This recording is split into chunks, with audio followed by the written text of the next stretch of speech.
Yusuf للتعرف على بعضنا البعض.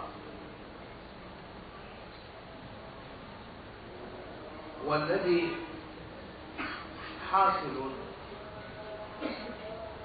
أننا تعرفنا على بعضنا البعض من يوم ألست بربكم قالوا بلى بلى، حيث قال النبي صلى الله عليه وسلم الأرواح جنود مجندة، من تعارف منها ائتلف ومن تغاب مختلف. ونحن هنا متعارفين على بعضنا البعض، فلذلك ائتلفنا وأصبحنا جسم واحد، جسم تابع لما يقوله النبي صلى الله عليه وسلم ألا إن في الجسد لمضغة إذا صلحت صلح الجسد كله وإذا فسدت فسد الجسد كله ألا وهي القلب.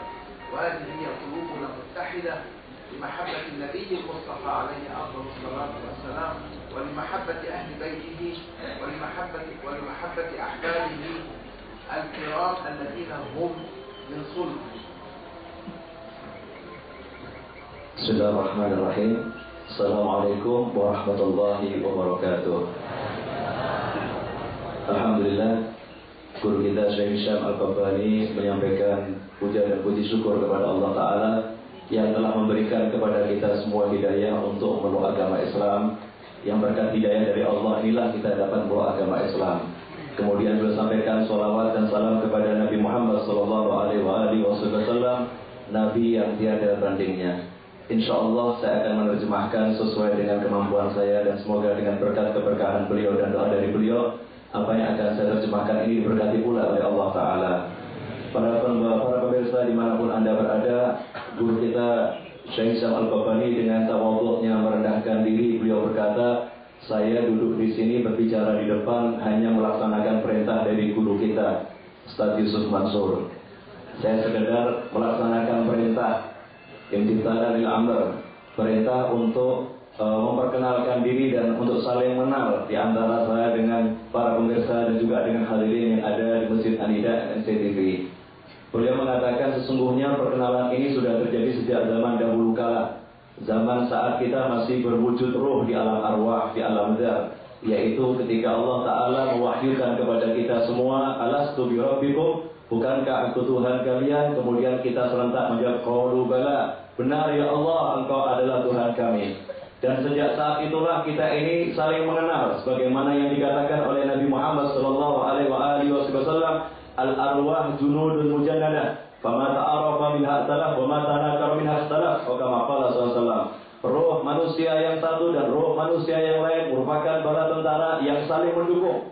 Sebagaimana dikatakan, kalau dalam sebuah pertempuran itu ada pasukan yang sayap kanan, pasukan sayap kiri, ada pasukan bagian tengah, ada pasukan bagian depan. Nah, ruh kita ini arwah mujannada, ruh yang sudah diletakkan barisannya masing-masing. Yang di sana dalam satu kelompok, maka di sini juga dalam satu kelompok. Dan alhamdulillah kumpulnya kita di sini menunjukkan kalau dahulu kita di sana dalam satu kelompok. Di sana kita sudah bersaudara dan kita berkumpul di sini dengan satu hati. Ini menunjukkan bahwasannya kita memiliki satu tubuh yang sama, yaitu tubuh kita adalah di dalamnya hati yang mencintai Nabi Muhammad SAW, hati yang mencintai keluarga Nabi Muhammad SAW, hati yang mencintai para sahabat radhiyallahu taala anhum. Sebagaimana dikatakan oleh Rasulullah SAW, inna fil jasadi, sesungguhnya dalam tubuh manusia ada segumpal darah. Jika segumpal darah itu baik, maka seluruh tubuh menjadi baik. Jika segumpal darah itu rusak, maka seluruh tubuh menjadi rusak. Dan segumpal darah itu adalah hati. Dan hati kita saat ini bersatu dalam kebaikan, yaitu dalam cinta kepada Nabi Muhammad SAW, kepada keluarganya dan para sahabatnya. Ala hadza fanahnu muslimun min yawm alastu bi rabbikum qalu bala.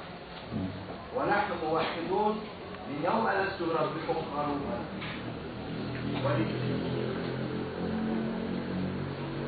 فنحن موحدون من يوم ألست بربكم قالوا بلى ونحن مسلمون من ذاك اليوم ولذلك لا خوف عليكم ولا أنتم تحزنون من كان مسلما في حضرة الله فهو مسلما في كل وقت وحين وهذه من أسرار يوم ألست بربكم قالوا بلى ولذلك قال النبي صلى الله عليه وسلم في حديثه يولد الإنسان على الفطرة أي على الإسلام أي على الإيمان، فإما أبواه يهودانه أو ينصرانه أو يمجسانه. فإذا الولد مولود على الفطرة، مولود على الإسلام، وإذا كان مولودا على الإسلام فهو من جملة المسلمين. ولذلك الحمد لله الذي الله عز وجل هدانا من يوم ألست بربكم قالوا بلى أن نقول لا إله إلا الله، ومن قال لا إله إلا الله دخل الجنة. فإذا الجنة مضمونة للجميع، لا تخافوا. طالما تقول لا إله إلا الله محمد رسول الله فالجنة منتظرة، وهي في عشق دائم بعباد الله الذين هم يوحدونه ليلا ونهارا، والحمد لله على هذا. Alhamdulillah, sejak hari Alastu bi Rabbikum, Allah Ta'ala telah memberikan kepada kita semua kekuatan untuk mengucapkan ibadah, kekuatan untuk mengatakan benar Engkau adalah Tuhan kami. Jadi sejak hari itu, sejak di alam arwah, kita telah menjadi muslimun, kita telah menjadi orang-orang yang Islam berserah diri kepada Allah Ta'ala, orang-orang yang mengesahkan Allah Ta'ala. Dan di hari ini kita pun orang-orang yang mengesahkan Allah Ta'ala. Karena itu seseorang yang sudah mengesahkan Allah di hadapan Allah Ta'ala jangan takut lagi. La khaufun alaikum. Kalian tidak perlu merasa takut, kalian tidak perlu merasa sedih, tidak perlu merasa khawatir. Karena apa? Karena surga telah menanti kalian semua. Karena sesungguhnya manusia itu terlahirkan sebagaimana dikatakan oleh Nabi Muhammad SAW, yuladu alal fitrah. Kullu maulidin yuladu alal fitrah. Setiap bayi yang terlahir dalam keadaan suci. Karena itu setiap bayi yang lahir selalu sebagai seorang muslim. Tidak ada bayi yang tidak muslim. Bayinya siapapun dia muslim alal fitrah. Orang tuanya lah yang menyebabkan dia menjadi Majusi, Nasrani atau menjadi seorang Yahudi. Itu karena ulah kedua orang tuanya. Kalau udah demikian, sejak dahulu dan sejak sekarang kita diberi hidayah oleh Allah Ta'ala untuk memeluk agama Islam, maka jangan khawatir, jangan takut. Kita ini sedang dirindukan oleh surga.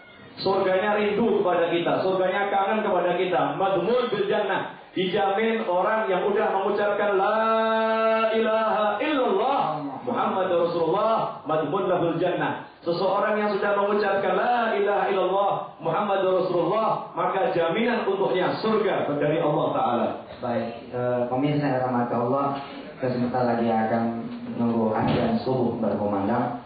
Mari kita sama-sama istirahat sebentar, kita sholat subuh. Buat pemirsa yang laki-laki yang ada di rumah, segera ke masjid. Segera ke masjid, biar saja nanti acaranya diceritakan oleh para istri yang ada di rumah. Mudah-mudahan kita bertemu lagi panjang umur pada subuh. Wassalamualaikum warahmatullahi wabarakatuh.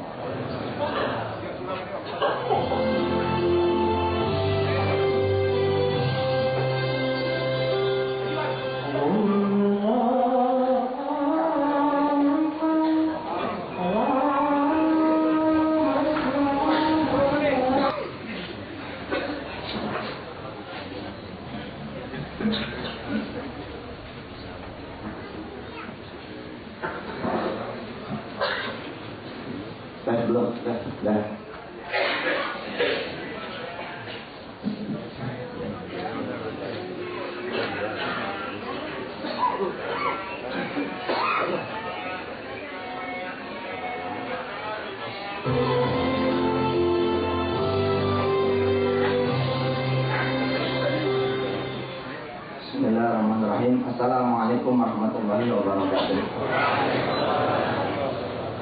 Pemirsa, kita kedatangan satu guru lagi, muridnya dari Syekh Hisam. Alhamdulillah Syekh Jibril sudah dari tengah kita.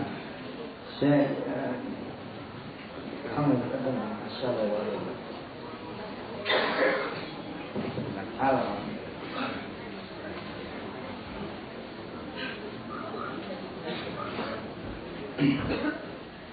Alhamdulillah kita belajar pada pagi hari ini keyakinan Islam tentang bagaimana kita nggak boleh kita bersedih, nggak boleh kita berduka sebab ada Allah Subhanahu Wa Taala. Mudah-mudahan hari ini iman kita bertambah dari apa yang kita pelajari kemarin dan di hari-hari yang akan datang. Kita ngaji, kita baca Quran, ikutin saya. A'udzubillahi minasyaitonir rajim.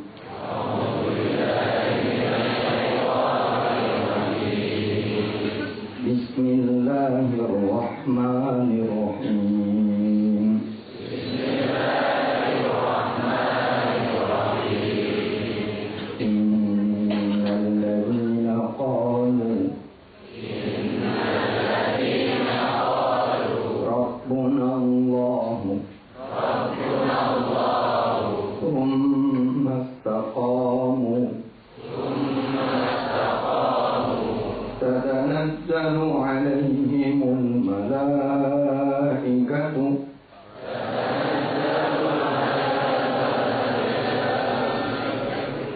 ألا تخافوا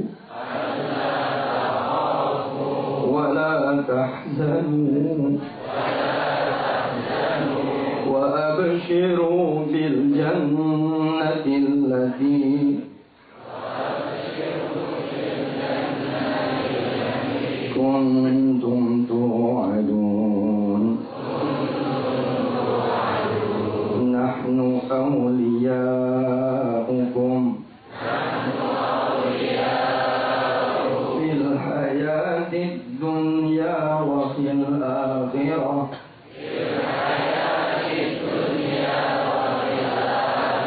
ولكم فيها ما تشتهي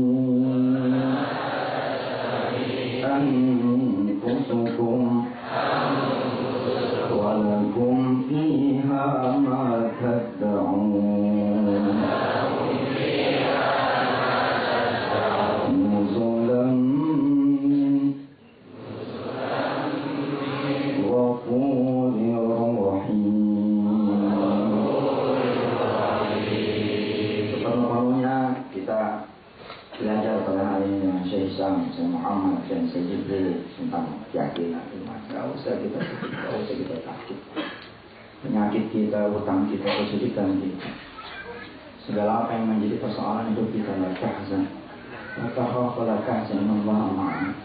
Persoalan pada hari ini siapa yang kita sebut? Siapa yang kemudian kita sebut ketika kita susah? Pemirsa di rumah yang tadi tidak ada di antara kami sholat subuh bersama Syekh Hisham di rakaat yang kedua. Beliau membaca surah ini sangat saya suka. Sabbihisma rabbikal a'la. Sebut nama Tuhan pertama kali, yang paling tinggi, yang paling bisa menyelesaikan urusan kalian semua. Lalu kita lihat begitu kita punya kesusahan, yang kita sebut adalah saudara kita, teman kita, kawan kita, bos kita, majikan kita, uang, semua bukan Allah Subhanahu wa Ta'ala. Mari kita lanjutkan lagi belajar dari Syekh Jibril dan Syekh Muhammad, semoga Allah Subhanahu wa Ta'ala membukakan hidayah buat kita semua. Amin. Alhamdulillah.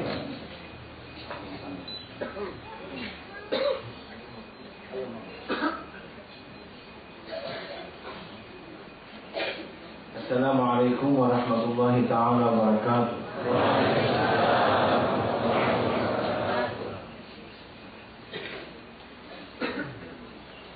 الذين قالوا ربنا الله ثم استقاموا. أيها المسلمون، أيها الموحدون، متى قلنا ربنا الله؟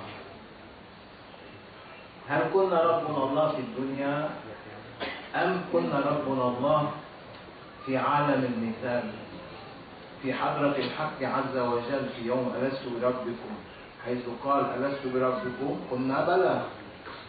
فإذا من ذاك الوقت نحن نقول ربنا الله. ومن قال ربنا الله في حضرة الملك العلام فهو في حضرته دائما لا ينفك. فقد رفعنا الله عز وجل عندما كنا في الأرواح إلى حضرته، وكنا في هذه الحضرة ولا نزال في هذه الحضرة، ونحن نقول ربنا الله، لا إله إلا الله، لا إله إلا الله، محمد رسول الله. ثم استقاموا، وأن لو استقاموا على الطريقة لأسقيناهم ماء غرقا. ثم استقاموا، قالوا ربنا الله، ثم استقاموا. استقاموا في الدنيا أم استقاموا في حضرة الحق عز وجل؟ فالاستقامة الحقيقية هي في حضرة الحق عز وجل، حيث نحن استقمنا هناك على الطريق السوي والطريق المستقيم، وهناك عرفنا الله عز وجل على الصراط المستقيم، حيث قلنا ربنا الله فعرفنا على صراطه الذي سوف يمشي عليه كل مسلم ومسلمة وكل كافر وكافرة. فيا فوزا للمستغفرين، فيا فوزا للذين قالوا ربنا الله، فهم سيساقون إلى الجنان عبر صراط مستقيم بدون سؤال، لأنهم لا يزالون يقولون ربنا الله وهم في حضرة الملك العلام. Assalamualaikum warahmatullahi wabarakatuh. Syekh Hisham Al-Qabani melanjutkan kajiannya dan beliau mengutip ayat yang tadi kita baca bersama-sama. Orang-orang yang mengucapkan Rabbunallah tsumma istaqamu. Orang-orang yang mengucapkan Tuhan kami adalah Allah. Persoalannya kapan orang-orang tersebut mengucapkan Tuhan kami adalah Allah? Yang mengucapkannya di dunia ini atau dahulu di alam arwah? Maka Syekh Hisham mengatakan ucapan Rabbunallah itu telah kita ucapkan saat kita ditanya oleh Allah Ta'ala, alastu bi rabbikum, bukankah aku Tuhan kalian? Qalu bala, benar engkau adalah Tuhan kami. Saat itulah kita mengucapkannya di hadapan Allah Ta'ala. Seseorang yang sudah mengucapkannya di hadapan Allah Ta'ala, saat ini pun dia di dunia berada di hadapan Allah Ta'ala. Tidak pernah sedikit pun hatinya itu berpaling dari Allah Ta'ala. Selalu ia berada di hadapan Allah Ta'ala. Itulah orang-orang yang sejati. Hanya saja hadirin yang dimuliakan Allah Ta'ala, kemudian kita pindah ke alam dunia ini. Kita pindah ke alam dunia ini. Di situ ada orang-orang yang istiqomah. Orang-orang yang istiqomah, tsumastaqamu, istiqomah terus memegang ucapannya Rabbunallah, Tuhan kami adalah Allah. Orang-orang yang istiqomah memegang ucapannya Tuhan kami adalah Allah, maka Allah akan menunjukkan kepadanya arafahu. Allah akan menunjukkan kepadanya jalan yang lurus. Allah akan membimbingnya jalan yang lurus. Jalan yang lurus yang sudah Allah tunjukkan di akhirat itu ditunjukkan lagi di dunia ini. Sehingga jalan yang lurus ini nanti siapapun akan melewatinya. Siapapun akan melewatinya. Sungguh beruntung orang-orang yang mengucapkan Rabbunallah, Tuhan kami adalah Allah, yaitu orang-orang yang mengucapkan La ilaha illallah, La ilaha illallah, Muhammadur Rasulullah. Orang-orang yang seperti ini dan kita semua alhamdulillah termasuk di dalamnya, maka ia nanti ketika sampai di hadapan Allah Ta'ala akan dilewatkan di atas titian yang namanya Shiratal Mustaqim, titian yang lurus, titian yang terhampar dari di atas neraka menuju surga Allah Ta'ala. Nah, sungguh beruntung orang-orang yang telah mengucapkan Tuhan kami adalah Allah dan dia istiqomah. Karena pada saat itu dia akan bergerak dengan kecepatan yang lebih cepat dari kecepatan cahaya. Saat itu dia akan masuk ke dalam surga Allah, melewati titian itu tanpa ditanya apapun, langsung ia masuk ke dalam surga Allah Ta'ala. Dan sungguh merugi orang-orang yang belum mendapatkan hidayah, karena ia tidak akan mampu melewati Shiratal Mustaqim tersebut. تتنزل عليهم الملائكة أن لا تخافوا ولا تحزنوا وأبشروا بالجنة التي كنتم توعدون. أي بشرنا بالجنة ونحن في عالم الأرواح، لأننا قبلنا الله عز وجل بالتوحيد وقلنا لا إله إلا الله، وقبلنا بحبيبه المصطفى على أنه خاتم الرسل وعلى أنه هو المصطفى عليه أفضل الصلاة والسلام. Tatanazzalu. Setelah itu kalau orang tadi istiqomah, maka turunlah para malaikat. Para malaikat tadi turun menyampaikan kabar berita gembira kepada mereka semua, bahwasanya mereka itu tidak ada kesedihan, tidak ada rasa takut baginya. Wa abshiru bil jannati allati kuntum tu'adun.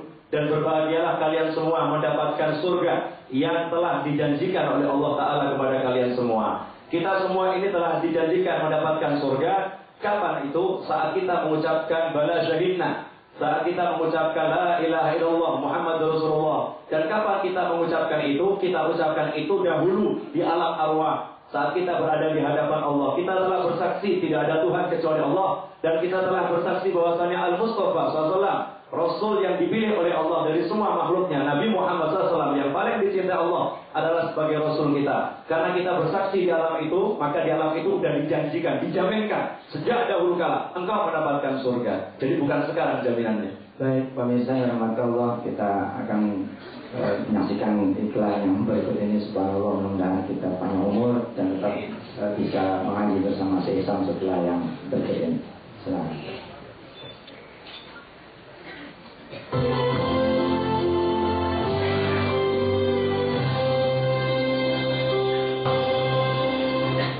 Pemirsa, alhamdulillah, mari kita sama-sama kita lagi bersama Syekh Hisham.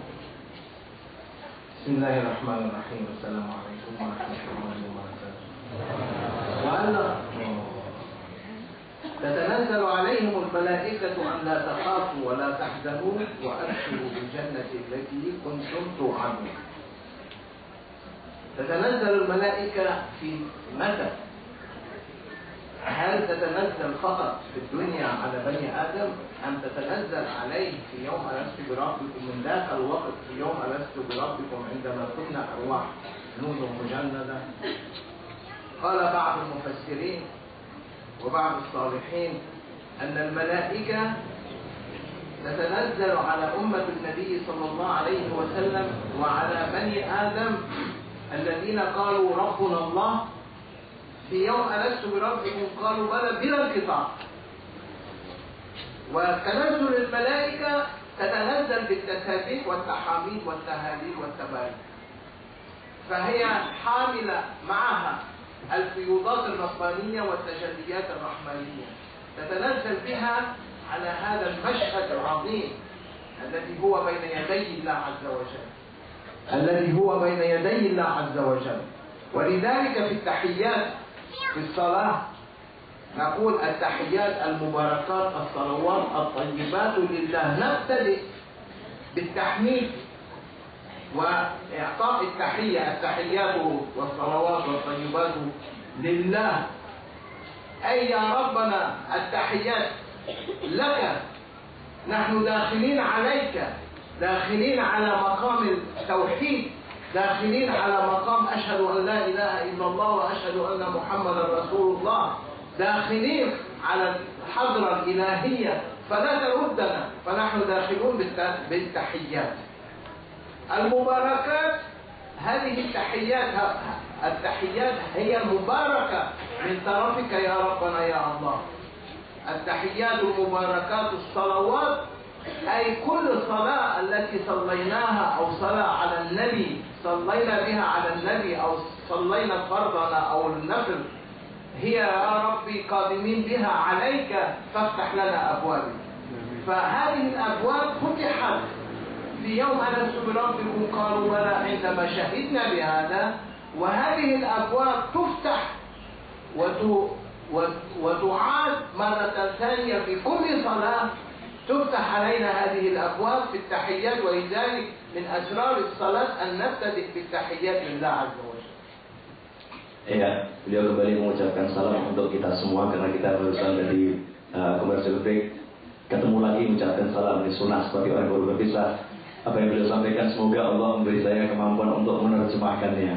Hadirin para pemirsa yang ada di rumah, Syekh Hisham ini membahas ayat alastu ayat tatanazzalu alal malaikah. Tadi Ustaz Yusuf Mansur bertanya, bagaimana ini turunnya para malaikat ini? Apakah malaikat ini turunnya dahulu di hari ketika alastu birabbikum atau juga turun di dunia ini? Maka kemudian Syekh Hisham menjabarkannya. Para malaikat ini turun kepada semua orang yang qalu bala syahidna. Benar, kami bersaksi engkau adalah Tuhan kami. Setiap orang yang muwahhid, setiap orang yang mengesahkan Allah, setiap orang yang mengucapkan la ilaha illallah Muhammadur Rasulullah sallallahu, maka orang tersebut malaikat sudah diperintahkan oleh Allah Ta'ala untuk turun membawakan rahmat, ampunan, karunia-karunia dari sisi Allah Ta'ala sejak hari di alam arwah itu. Semua karunia yang ada di hadapan Allah saat itu dan sampai kapanpun dibawa oleh para malaikat, dipersiapkan bilang kita tidak terputus sampai kapanpun untuk umatnya Rasulullah SAW dan untuk seluruh anak cucu Adam yang mengucapkan la ilaha illallah Muhammadur Rasulullah. Turun malaikat. Nah kemudian permasalahannya, apakah turunnya cuma saat itu di alam arwah? Ternyata tidak. Setelah di alam dunia malaikat ini terus. Tadi katanya bilang kita tanpa terhenti. Ketika di alam dunia malaikat akan terus turun mendampingi kita semua. Orang-orang yang mengucapkan la ilaha illallah ini dampingi malaikat. Cuma cara menurunkannya ada. Malaikat tidak turun begitu saja. Kalau kita mengucapkan tasbih, kita mengucapkan tahmid, kita mengucapkan tahlil, kita mengucapkan takbir, zikrullah di tempat yang seperti ini, majelis yang seperti ini, maka turunlah para malaikat membawa karunia-karunia dari Allah untuk kita semua. Kemudian beliau menjelaskan sebagai contoh, mengapa kita perlu menurunkan malaikat. Katanya malaikat tadi adalah sholat. Dalam sholat itu kenapa ketika at-tahiyat kita awali langsung dengan at-tahiyat? Kenapa tidak langsung syahadat saja? Tetapi diucapkan at-tahiyatul mubarakatus shalawatut thayyibatu lillah. Saat itu kita berada di hadapan Allah, kemudian kita meminta izin kepada Allah, permisi kepada Allah Ta'ala. Ya Allah, permisi, saya mau masuk ke hadiratmu. Hadirat yang dahulu saya berada di sana. Hadirat saat saya mengucapkan bala syahidna. Hadirat saat kita ini berada di hadapan Allah Ta'ala.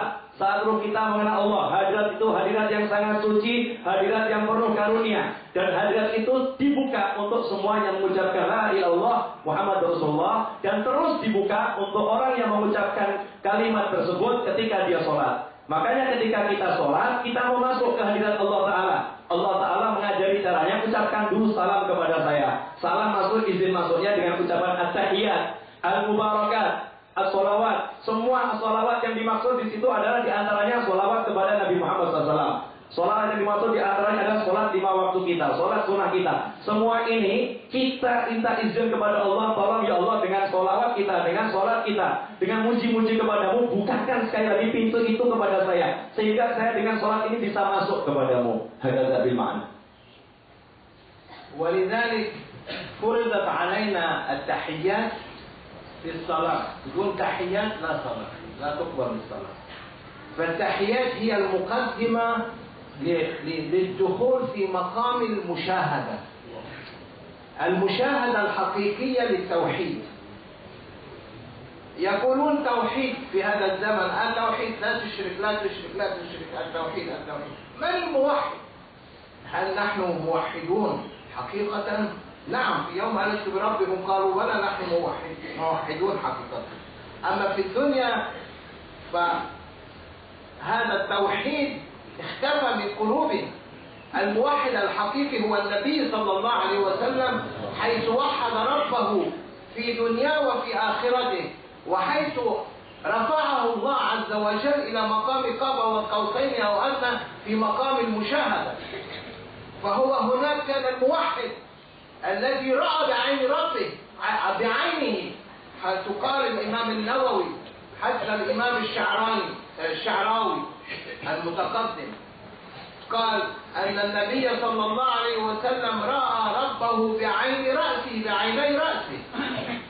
فهو الموحد الحقيقي.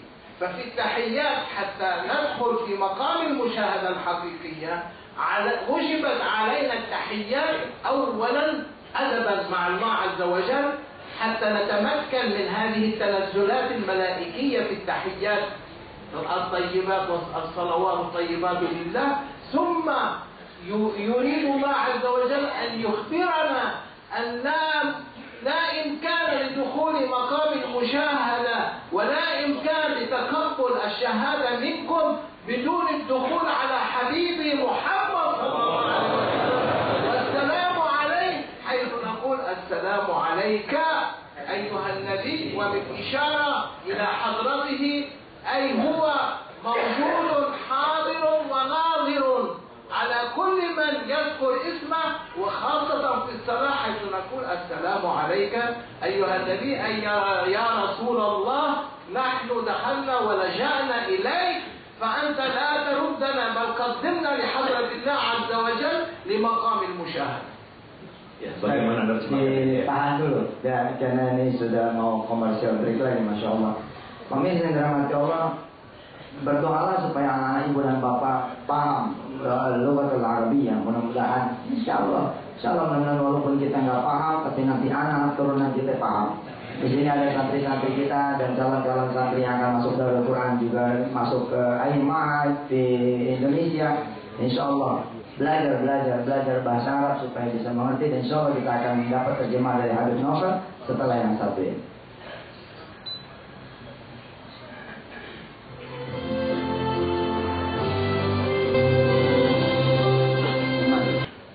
Para pemirsa di rumah, saya mohon maaf sebelumnya jika ada terjemahan-terjemahan yang tidak terjemahkan, karena yang beliau sampaikan tadi adalah ulum yang sifatnya hakikat, ilmu yang sifatnya ihsan, ilmu yang dalam, yang mungkin sekarang kita jarang mempelajarinya. Kita ini jauh dari ilmu-ilmunya para awliya wassalihin. Pada pagi hari ini beliau mengungkap kembali ilmunya para wali. Tadi dikatakan at-tahiyat itu rukun dalam sholat. Kita diwajibkan mengucapkan at-tahiyat. Kenapa kita diwajibkan mengucapkan at-tahiyat? Karena at-tahiyat itu kunci untuk membuka pintunya Allah Ta'ala, untuk masuk bertemu dengan Allah Ta'ala, untuk masuk ke hadirat Allah Ta'ala. Siapa ini yang bisa masuk? Yang bisa masuk adalah orang-orang yang beriman kepada Allah Ta'ala sejak hari alastu birabbikum, orang-orang yang mengisahkan Allah Ta'ala.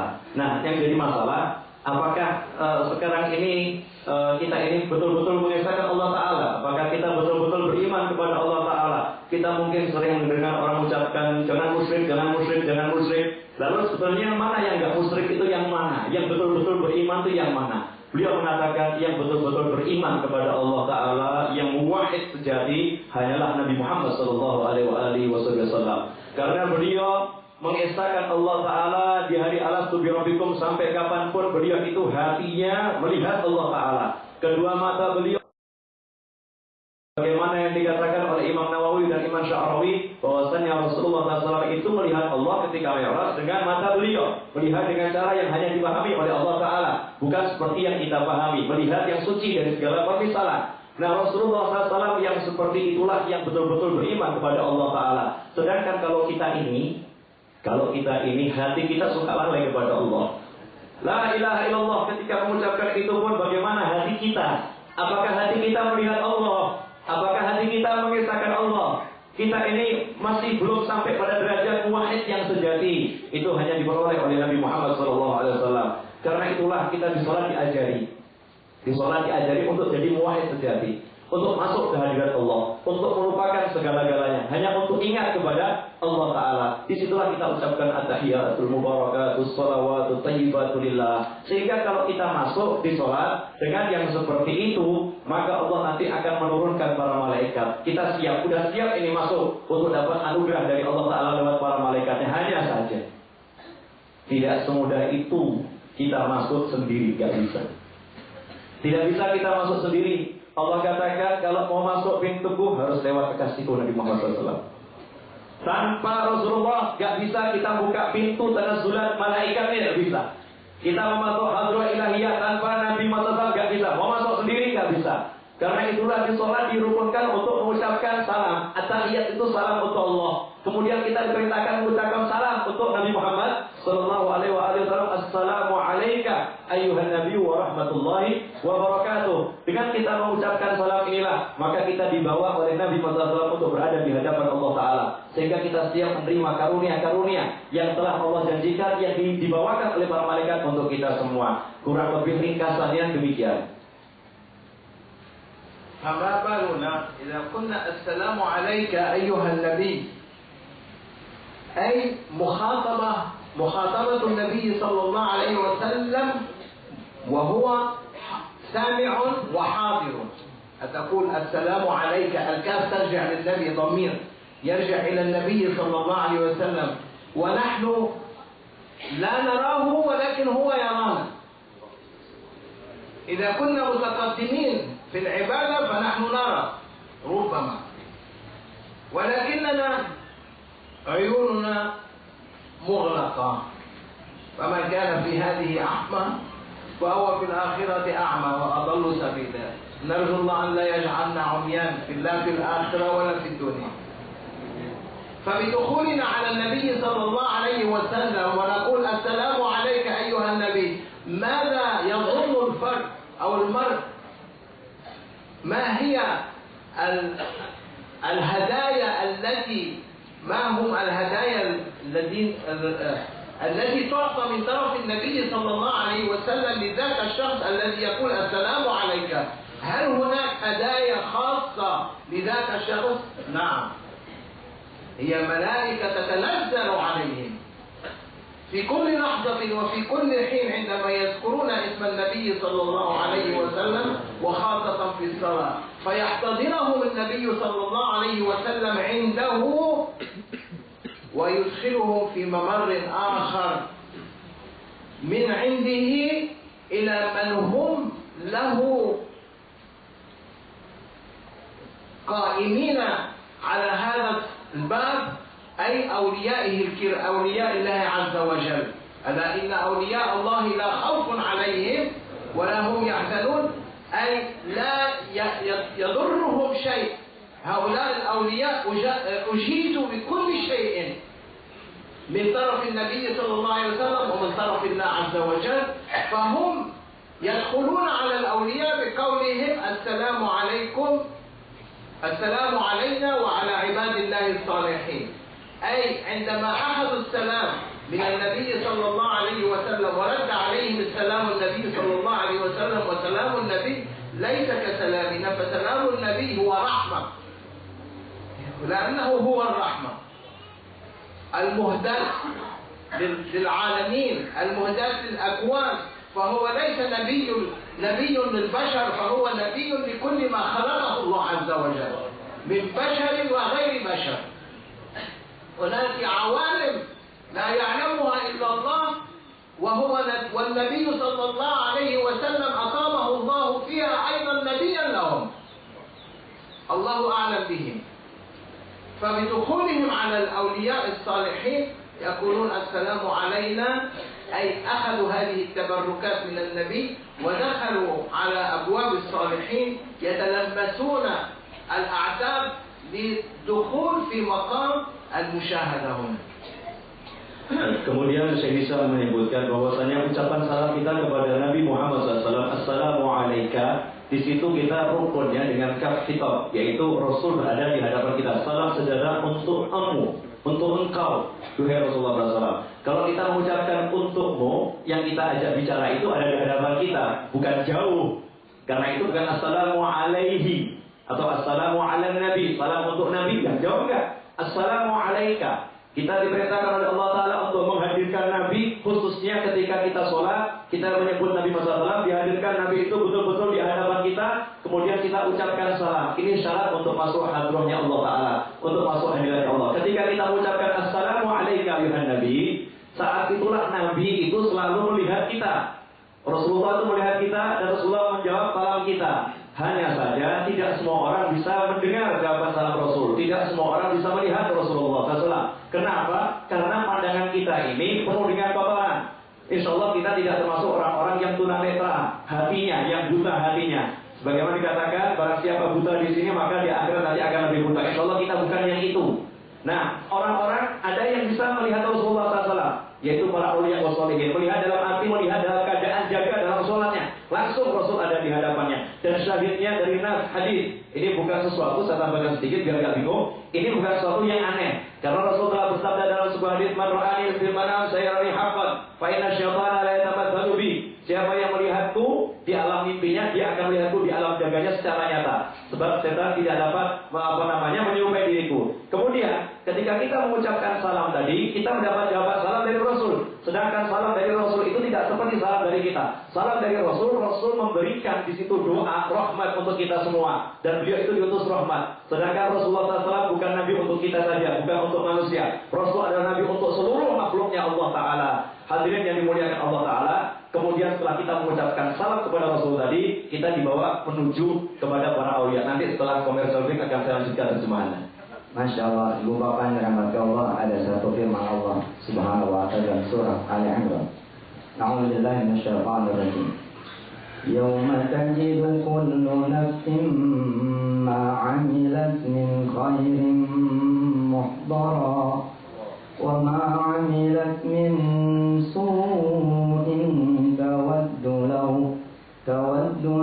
anna bainaha wa bainahu amadan ba'ida wa yuhadhdhirukum Allahu nafsah wallahu ra'ufun bil ibad.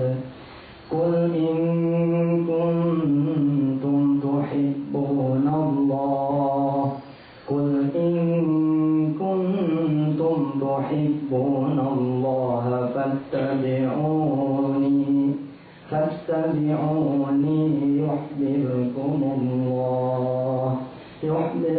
Allah wa yaghfir lakum dhunubakum wallahu ghafurur rahim.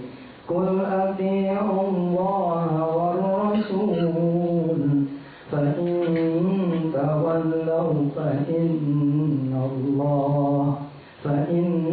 Allah la yuhibbul kafirin. Ayat ini menggambarkan apa yang disampaikan oleh Insya Allah kita akan ketemu lagi setelah sampai sana.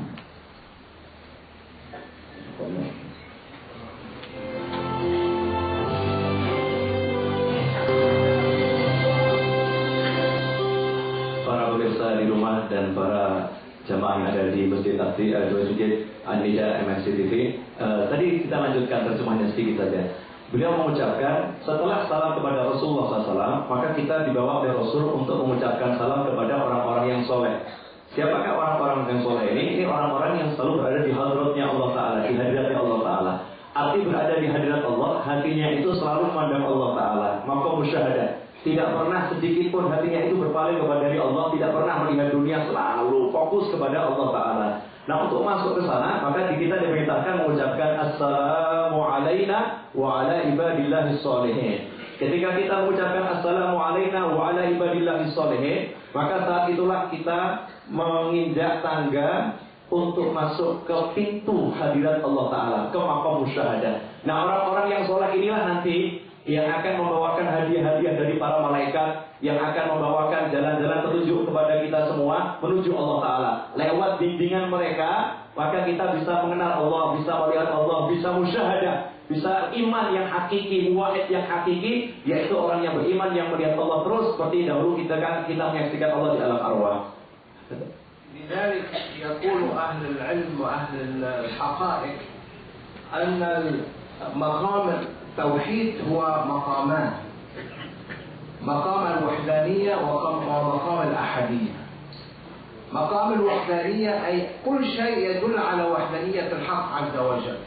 أينما تنظر أن تنظر على العباد، كل شخص يختلف عن الآخر، هذا توحيد، أي مقام يدل على مقام الوحدانية للخالق.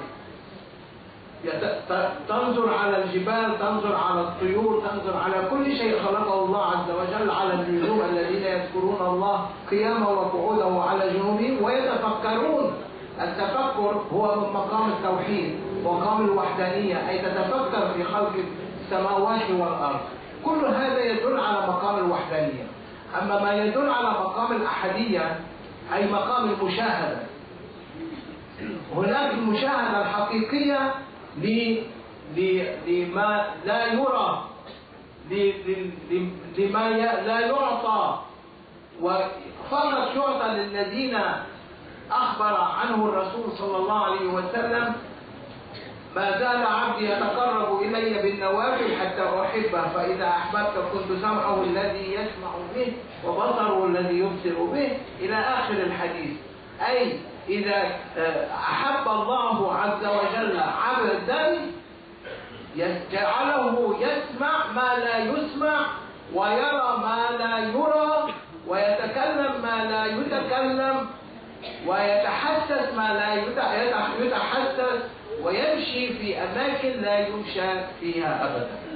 وهذا هو مقام المشاهدة الذي عبر عنه سيدنا بلال عندما أذوه الجهلة، وكان يقول أحد، أي كان هو في هذا المقام لا يرى إلا ربه، لا يرى إلا من رسوله في عالم الغيب ويرى.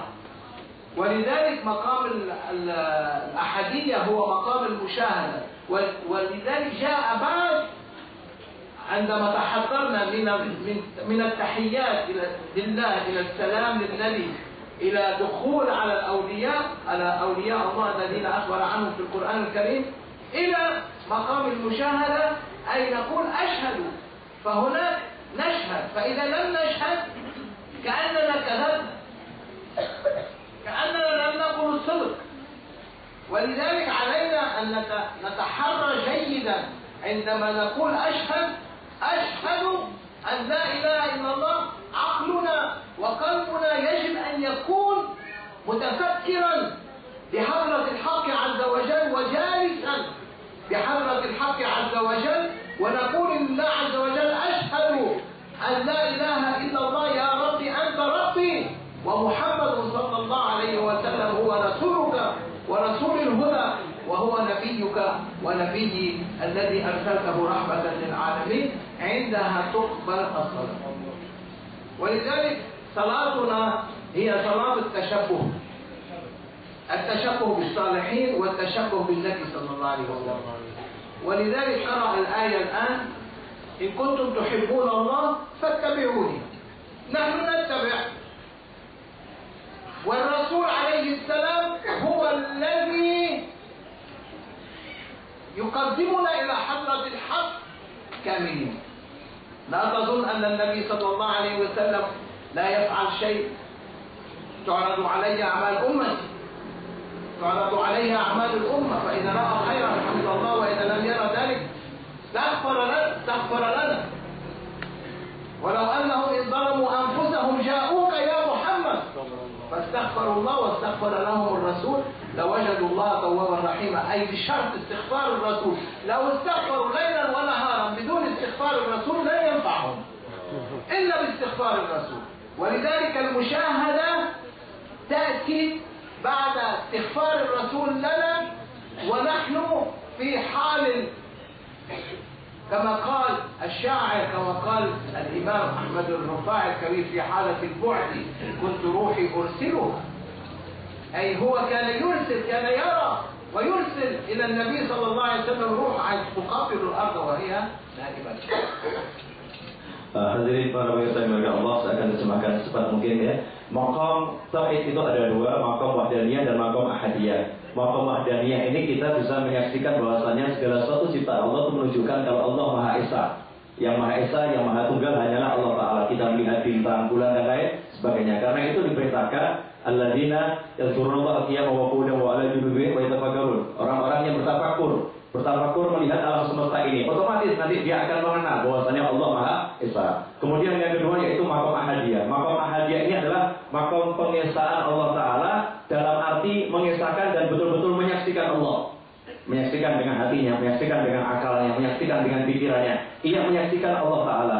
Bagaimana ia dapat menyaksikan Allah Ta'ala setelah dia sampai di maqam tersebut? Bagaimana dia bisa sampai di maqam tersebut? Disebutkan dalam sebuah hadis, barang siapa yang melakukan ibadah-ibadah nawafil sunnah, kata Allah Ta'ala dalam hadis kursi, barang siapa yang melakukan ibadah nawafil, maka nanti aku akan mencintainya. Jika aku telah mencintainya, maka aku akan menjadi pendengarannya, yang dengan itu dia mendengar, penglihatannya dengan itu dia melihat, dengan menjadi tangannya dengan itu dia memegang. Maka saat itulah seseorang yang sudah sampai di derajat itu, maka dia akan melihat apa yang tidak dilihat oleh orang, akan mendengar apa yang tidak didengar oleh orang, akan berbicara apa yang tidak dibicarakan oleh orang. Dia akan berjalan di tempat-tempat yang tidak dilewati orang. Alam semesta ini begitu luas, maka di dalamnya dia akan karuni alam semesta ini dengan karunia-karunia dari Allah Ta'ala. Inilah maqam ahadiyah. Dan maqam ahadiyah ini juga dicontohkan oleh Sayyiduna Bilal radhiyallahu ta'ala anhu, di mana Sayyiduna Bilal bin Rabah ketika beliau disiksa oleh orang-orang musyrik, orang-orang kafir saat itu, beliau dikasih batu yang besar di tubuhnya. Beliau hanya mengucapkan ahadiyah, ahad. Ketika beliau mengucapkan ahad, saat itu hatinya, pikirannya, semuanya, pandangannya hanya melihat Allah Ta'ala dan melihat Nabi Muhammad SAW. Tidak ada satu makhluk pun yang dilihat. Makanya beliau berada dalam puncak ketenangan yang luar biasa, kenikmatan yang luar biasa. Inilah Sayyidina Bilal. Nah kemudian kita diajarkan dalam at-tahiyat untuk mengucapkan salam kepada Allah, salam kepada Rasulullah, salam kepada para aulia wassolihin. Setelah salam, assalamu alayna wa ala ibadillahi sholihin, barulah kita ini digandeng. Untuk apa? Musyahadah. Ashhadu. Kalimat ashhadu dan syahidah yashhaduka. Syahadatan. Bersaksi juga, melihat juga. Kita saat itu betul-betul melihat Allah. La ilaha illallah, melihat tidak ada Tuhan kecuali Allah. Dengan akal kita, dengan pikiran kita, dengan hati kita, dengan ilmu kita, dengan mata kita, dengan sekujur tubuh kita, betul hadirkan dalam perasaan kita saat sholat. La ilaha illallah, tidak ada Tuhan kecuali Allah. Dan pada saat kita mengucapkan tidak ada Tuhan kecuali Allah, Allah merintahkan kita untuk kita bersaksi bahwasanya Nabi Muhammad SAW adalah Rasul utusan Allah. Artinya apa? Tanpa Rasulullah kalian tidak bisa musyahadah. Nah Rasulullah inilah yang membawa kita. Sholat kita dikatakan sholat tasyabbuh. Sholat kita dikatakan sholat cuma mencontoh. Karena kita ini mencontoh Rasulullah SAW. Rasul yang udah kerja, Rasul yang udah sampai. Kalau kita mencontoh, kita diberi apa yang diberikan Allah kepada Nabi Muhammad SAW. Kalau kita sholat, walaupun keadaan sholat kita yang begitu-begitu, tapi dengan kekhusyuan, maka apa yang diberikan Allah kepada Nabi SAW, musyahadah itu pun maka diberikan kepada kita. Para pemirsa yang dimuliakan Allah Ta'ala, sebagai contoh di Al-Quran dikatakan, walau annahum idzalamu anfusahum ja'uka fastaghfirullah wastaghfirullahu rasul lawajadullaha tawwabur rahim. Andai kata ketika mereka menzalimi diri mereka sendiri dengan bermaksiat kepada Allah Kemudian mereka itu mendatangi engkau, wahai Rasulullah SAW. Wastaghfirullah. Kemudian mereka istighfar, minta ampun kepada Allah. Wastaghfir lahumur Rasul. Allah memberikan syarat di situ, bukan cuma wastaghfirullah, bukan cuma istighfar minta ampun sama Allah, tetapi wastaghfir lahumur Rasul. Rasul mintakan ampun untuk mereka semua. La wajadullah tawwabar rahimah. Tentu mereka akan mendapati Allah itu Maha memberi taubat, penerima taubat dan Maha penyayang. Tidak mungkin kita bisa mendapatkan ampunan kecuali kalau sudah diistighfarkan oleh Nabi Muhammad SAW. Hakadha bil ma'na. Terima kasih pemirsa, masih ada satu lagi segmen, insya Allah terakhir, mudah-mudahan Allah memberi ridho kepada kita semua.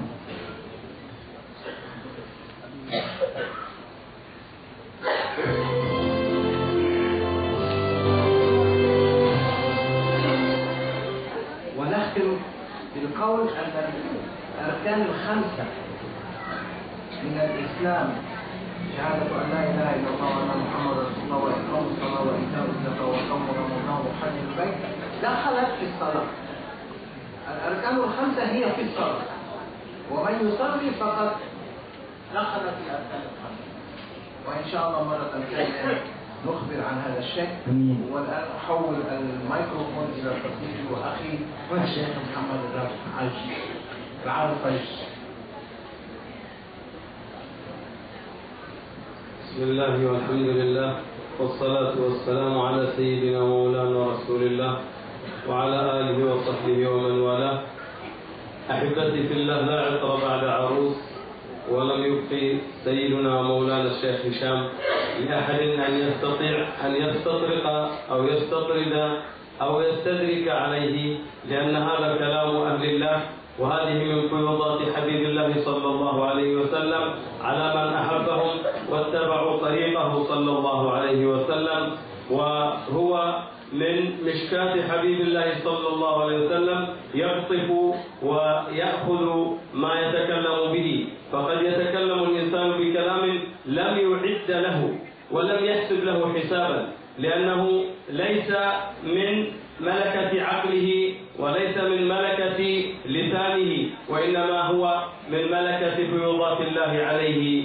فنسأل الله أن ينفعنا بهذا الكلام الذي سمعناه من مولانا سيدنا الهشام، وأن نتحقق به حقيقة سرا وجهرا، وأن يجعلنا من المتبعين لهذا النبي العظيم الكريم صلى الله عليه وسلم، لأنه هو صلى الله عليه وسلم معراج قلوبنا إلى ربنا سبحانه وتعالى.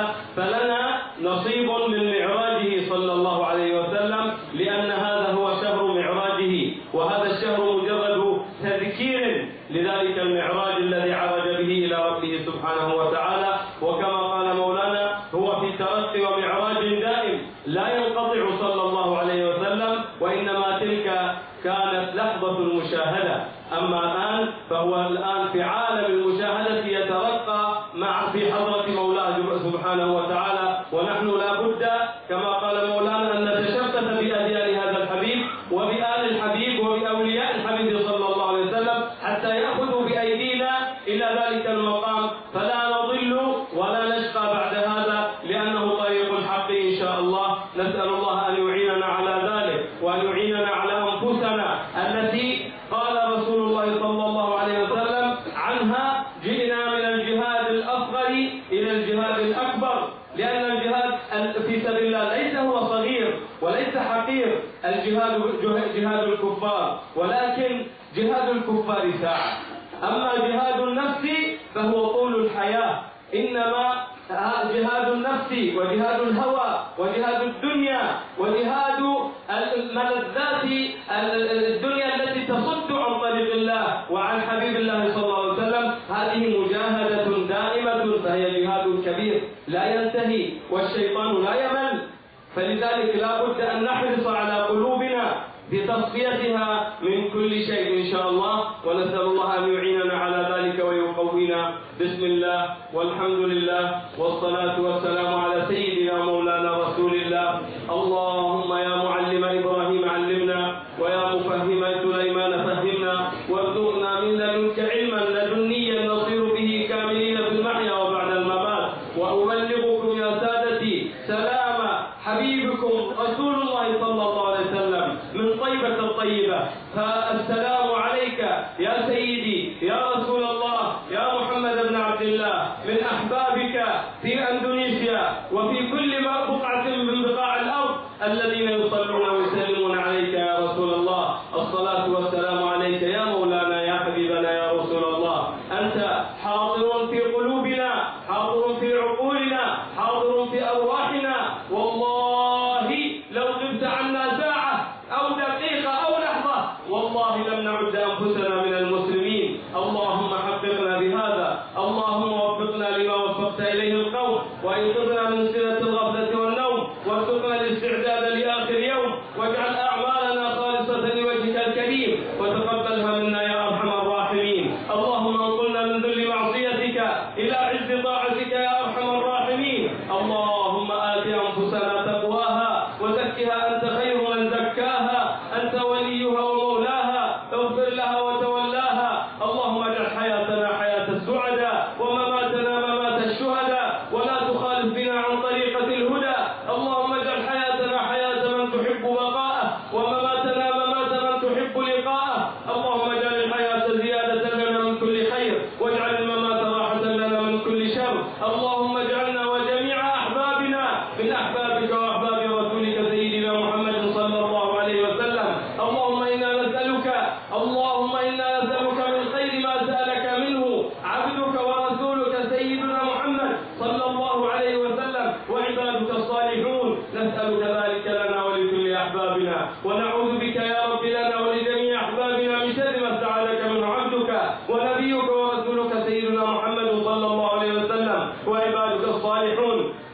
اللهم خذ بأيدينا إليك أخذ الكرام عليك، ودلنا بك عليك يا أرحم الراحمين. اللهم اهدنا بهداك وزينا بتقواك، واغفر لنا في الآخرة والأولى. اللهم لا علم لنا إلا ما علمتنا، اللهم زدنا علما وحكمة ويقينا، وثبت أقدامنا على صراطك المستقيم. سبحانك لا إله إلا أنت، إنا نشهد أن لا إله إلا أنت، وأن سيدنا محمدا عبدك ورسولك. اغفر لنا ذنوبنا واستر لنا عيوبنا، ووفقنا لما تحبه وترضاه عنا، وبارك لنا في صالح زماننا، وأصلهم عنا يا أرحم الراحمين. وارض عنا وعن أحبابنا وأولادنا وأزواجنا، وأصلحنا وأصلح أولادنا وأزواجنا وأهلينا، ومن أحاطت به شفقة قلوبنا وجدورات بيتنا يا رب العالمين. واختم لنا بالصالحات، اللهم اختم لنا بالصالحات وبكل حسنى. اللهم اختم لنا بخاتمة أهل السعادة والنجاة يا رب العالمين. واغفر لنا ولأحبابنا الذنوب، واستر لنا ولهم العيوب، ووفقنا وإياهم لكل مطلوب، واكفنا وإياهم شر كل مرهوب، بجاه الحبيب المحبوب يا رب يا مرغوب يا علام الغيوب. إنك طالب ولكل خير من عبادك مطلوب يا أرحم الراحمين. اللهم إنا نسألك ونتوجه إليك بنبيك محمد النبي الرحمة، يا سيدنا يا مولانا يا محمد يا نبي الرحمة. إنا توجهنا بك إلى ربنا ليقضي حاجتنا، اللهم شفعه فينا. اللهم أنت أعلم بحوائجنا منا، فاقضها لنا يا خير قاضي، يا قاضي الحاجات يا مفرج الكربات. وصل اللهم على عبدك ورسولك سيدنا محمد وعلى آله وصحبه وسلم تسليما كثيرا. سبحان ربك رب العزة عما يصفون، وسلام على المرسلين، والحمد لله رب العالمين. بسر أسرار الفاتحة. أعوذ بالله من الشيطان الرجيم. بسم الله الرحمن الرحيم. الحمد لله رب العالمين الرحمن الرحيم مالك يوم الدين. إياك نعبد وإياك نستعين اهدنا الصراط المستقيم صراط الذين أنعمت عليهم غير المغضوب عليهم ولا الضالين. Terima kasih pemirsa, sampai ketemu lagi hari Selasa yang akan datang. Mudah-mudahan Allah